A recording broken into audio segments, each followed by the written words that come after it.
Remember this morning we did brachioplasty, and maybe we'll show you that before we wrap that up. We harvested fat, some we put away in the freezer, and we're going to do autologous fat transfer. That's some of the fat that we have.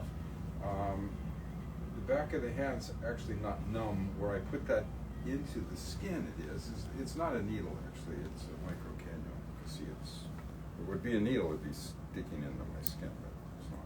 So made a little poke there. And from there, I can get under the skin and lay, excuse me, lay down beads of fat.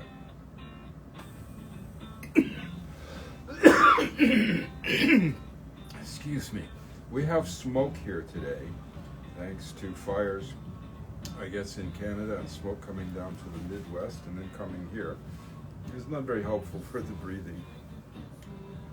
Sometimes I might go a couple of years and not use inhalers, and then there's this year. What a mess. Anyway, COVID is not as rampant, so that's a good thing.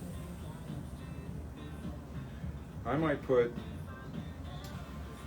12 or 15 syringes or cc's of fat in hands. That was 5 there. Was that a little bit comfortable? Totally comfortable? 110% comfortable? It was very comfortable. So what percentage? 100? 100%. 100%. Okay. No discomfort. I didn't get no discomfort at all, but I didn't get the 110%.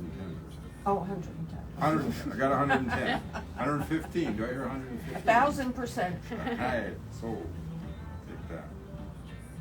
But you can see, compared with there, this is getting smoother than that. And that's 5 syringes. I'm going to put probably another 10 in there. Maybe 8. We'll see. Thank you for watching. MilfordMD.